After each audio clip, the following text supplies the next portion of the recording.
یہ مت کہو کہ 1 لاکھ ہندو اور 1 لاکھ مسلمان مرے ہیں، یہ کہو کہ 2 لاکھ انسان مرے ہیں۔ اور یہ اتنی بڑی ٹریجڈی نہیں ہے کہ 2 لاکھ انسان مرے ہیں۔ ٹریجڈی اصل میں یہ ہے کہ مارنے اور مرنے والے کسی بھی کاتے میں نہیں گئے۔ 1 لاکھ ہندو مار کر مسلمانوں نے یہ سمجھا ہوگا کہ ہندو مذہب مر گیا ہے، لیکن وہ زندہ ہے اور زندہ رہے گا۔ اس طرح 1 لاکھ مسلمان قتل کر کے ہندو نے بغلی بجائی ہوں گی کہ اسلام ختم ہو گیا، مگر حقیقت آپ کے سامنے ہے کہ اسلام پر ایک ہلکی سی خراش بھی نہیں آئی۔ وہ لوگ بیوقوف ہیں جو سمجھتے ہیں کہ بندوقوں سے مذہب شکار کیے جا سکتے ہیں۔ مذہب، دین، ایمان، دھرم، یقین، عقیدت، یہ جو کچھ بھی ہے ہمارے جسم میں نہیں، روح میں ہوتا ہے۔ چھرے، چاقو اور گولی سے یہ کیسے فنا ہو سکتا ہے؟ ممتاز اس روز بہت ہی پرجوش تھا۔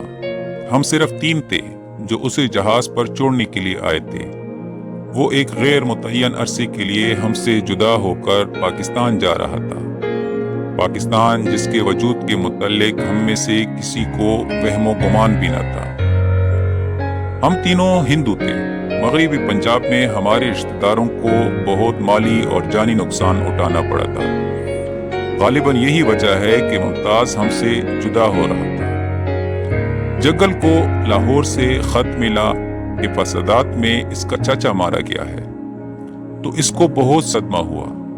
چنانچہ اسی صدمہ کے زیر اثر باتوں باتوں میں ایک دن اس نے ممتاز سے کہا، میں سوچ رہا ہوں اگر ہمارے محلے میں فساد شروع ہو جائے تو میں کیا کروں گا؟ ممتاز نے اس سے پوچھا، کیا کرو گے؟ جگل نے بڑی سنجیدگی کے ساتھ جواب دیا، میں سوچ رہا ہوں بہت ممکن ہے میں تمہیں مار ڈالوں۔ یہ سن کر ممتاز بالکل خاموش ہو گیا، اور اس کی یہ خاموشی تقریباً 8 روز تک قائم رہی، اور اس وقت ٹوٹی جب اس نے اچانک ہمیں بتایا کہ وہ 3:45 بجے سمندری جہاز سے کراچی جا رہا ہے۔ ہم تینوں میں سے کسی نے اس کے اس ارادے کے متعلق بات چیت نہ کی۔ جگل کو اس بات کا شدید احساس تھا کہ ممتاز کی روانگی کا باعث اس کا یہ جملہ ہے، میں سوچ رہا ہوں بہت ممکن ہے میں تمہیں مار ڈالوں۔ غالباً وہ اب تک یہی سوچ رہا تھا کہ وہ مشتعل ہو کر ممتاز کو مار سکتا ہے یا نہیں۔ ممتاز کو، جو کہ اس کا جگری دوست تھا، یہی وجہ ہے کہ وہ ہم تینوں میں سے سب سے زیادہ خاموش تھا۔ لیکن عجیب بات ہے کہ ممتاز غیر معمولی طور پر باتونی ہو گیا تھا، خاص طور پر روانگی سے چند گھنٹے پہلے۔ صبح اٹھتی ہی اس نے پینا شروع کر دی۔ اسباب وغیرہ کچھ اس انداز سے باندھا اور بندھوایا جیسے وہ کہیں سیر و تفریح کے لیے جا رہا ہے۔ خود ہی بات کرتا تھا اور خود ہی ہنستا تھا۔ کوئی اور دیکھتا تو سمجھتا کہ وہ بمبئی چھوڑنے میں ناقابل بیان مسرت محسوس کر رہا ہے، لیکن ہم تینوں اچھی طرح جانتے تھے کہ وہ صرف اپنے جذبات چھپانے کے لیے ہمیں اور اپنے آپ کو دھوکہ دینے کی کوشش کر رہا ہے۔ میں نے بہت چاہا کہ اس سے اس کی یکلخت روانگی کے متعلق بات کروں۔ اشارتاً میں نے جگل سے بھی کہا کہ وہ بات چھیڑے، مگر ممتاز نے ہمیں کوئی موقع ہی نہ دیا۔ جگل 3-4 پیک پی کر اور بھی زیادہ خاموش ہو گیا اور دوسرے کمرے میں لیٹ گیا۔ میں اور برج موہن اس کے ساتھ رہے۔ اسے کئی بل ادا کرنے تھے، ڈاکٹروں کی فیسیں دینی تھی، لانڈری سے کپڑے لانے تھے۔ یہ سب کام اس نے ہنستے کھیلتے کیے، لیکن جب اس نے ہوٹل کی بازو والی دکان سے ایک پان لیا تو اس کی آنکھوں میں آنسو آ گئے۔ برج موہن کے کاندھے پر ہاتھ رکھ کر وہاں سے چلتے ہوئے اس نے ہولے سے کہا، یاد ہے برج، آج سے 10 برس پہلے جب ہمارا حال بہت پتلا تھا، گوبند نے ہمیں 1 روپیہ ادھار دیا تھا۔ راستے میں ممتاز خاموش رہا، مگر گھر پہنچتی ہی اس نے پھر باتوں کا لامتناہی سلسلہ شروع کر دیا، ایسی باتوں کا جن کا سر تھا نہ پیر، لیکن وہ کچھ ایسی پرخلوص تھی کہ میں اور برج موہن برابر اس میں حصہ لیتے رہے۔ جب روانگی کا وقت قریب آیا تو جگل بھی شامل ہو گیا۔ لیکن جب ٹیکسی بندرگاہ کی طرف چلی تو سب خاموش ہو گئے۔ ممتاز کی نظریں ممبئی کی وسیع اور کشادہ بازاروں کو الوداع کہتی رہیں، حتیٰ کہ ٹیکسی اپنے منزل مقصود تک پہنچ گئی۔ بے حد بھیڑ تھی، ہزارہا ریفیوجی جا رہے تھے، خوشحال بہت کم اور بدحال بہت زیادہ، بے پناہ ہجوم تھا۔ لیکن مجھے ایسا محسوس ہوتا تھا کہ اکیلا ممتاز جا رہا ہے، ہمیں چھوڑ کر ایسی جگہ جا رہا ہے جو اس کی دیکھی بالی نہیں، جو اس کے مانوس بنانے پر بھی اجنبی رہے گی۔ لیکن یہ میرا اپنا خیال تھا، میں نہیں کہہ سکتا کہ ممتاز کیا سوچ رہا تھا۔ جب کیبن میں سارا سامان چلا گیا تو ممتاز ہمیں عرشے پر لے گیا، ادھر جہاں آسمان اور سمندر آپس میں مل رہے تھے۔ ممتاز دیر تک دیکھتا رہا، پھر اس نے جگل کا ہاتھ اپنے ہاتھ میں لے کر کہا، یہ محض فریب نظر ہے، آسمان اور سمندر کا آپس میں ملنا، لیکن یہ فریب نظر ملاپ کس قدر دلکش ہے۔ جگل خاموش رہا، غالباً اس وقت بھی اس کے دل و دماغ میں اس کی یہ کہی ہوئی باتیں چٹکیاں لے رہی تھیں۔ میں سوچ رہا ہوں، بہت ممکن ہے میں تمہیں مار ڈالوں۔ ممتاز نے جہاز کے بار سے برانڈی منگوائی۔ ہم چاروں گلاس ہاتھ میں لیے جنگلے کے ساتھ کھڑے تھے۔ ریفیوجی دھڑا دھڑ جہاز میں سوار ہو رہے تھے اور قریب قریب ساکن سمندر پر آبی پرندے منڈلا رہے تھے۔ جگل نے دفعتاً ایک ہی جرعے میں اپنا گلاس ختم کیا اور نہایت ہی بونڈے انداز میں ممتاز سے کہا، مجھے معاف کر دینا ممتاز، میرا خیال ہے میں نے اس روز تمہیں دکھ پہنچایا تھا۔ ممتاز نے تھوڑے توقف کے بعد جگل سے سوال کیا، جب تم نے کہا تھا میں سوچ رہا ہوں بہت ممکن ہے میں تمہیں مار ڈالوں، کیا اس وقت واقعی تم نے یہی سوچا تھا؟ نک دلی سے اسی نتیجے پر پہنچے تھے؟ جگل نے اسبات میں سر ہلایا، لیکن مجھے افسوس ہے۔ تم مجھے مار ڈالتے تو تمہیں زیادہ افسوس ہوتا، ممتاز نے بڑے فلسفیانہ انداز میں کہا، لیکن صرف اس صورت میں اگر تم نے غور کیا ہوتا کہ تم نے ممتاز کو، ایک مسلمان کو، ایک دوست کو نہیں بلکہ ایک انسان کو مارا ہے۔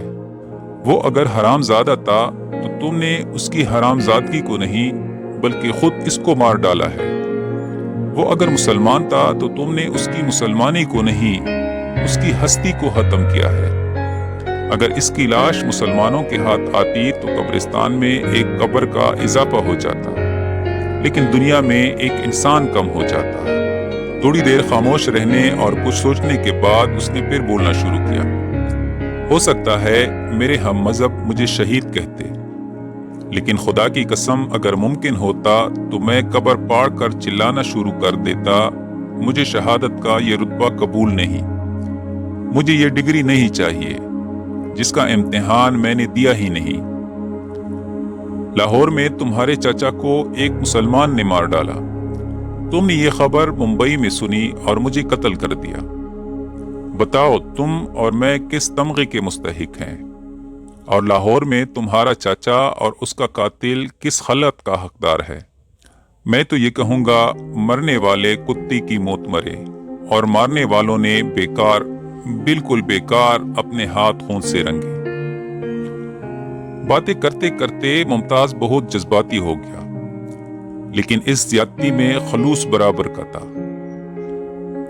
میرے دل پر خصوصاً اس کی اس بات کا بہت اثر ہوا کہ مذہب، دین، ایمان، یقین، دھرم، عقیدت، یہ جو کچھ بھی ہے ہمارے جسم کی بجائے روح میں ہوتا ہے، جو چھرے، چاقو اور گولی سے فنا نہیں کیا جا سکتا۔ چنانچہ میں نے اس سے کہا، تم بالکل ٹھیک کہتے ہو۔ یہ سن کر ممتاز نے اپنے خیالات کا جائزہ لیا اور قدری بے چینی سے کہا، نہیں، بالکل ٹھیک نہیں، میرا مطلب ہے کہ یہ سب ٹھیک تو ہے، لیکن شاید میں جو کچھ کہنا چاہتا ہوں اچھی طرح ادا نہیں کر سکا۔ مذہب سے میری مراد یہ مذہب نہیں، یہ دھرم نہیں جس میں ہم میں سے 99% مبتلا ہیں۔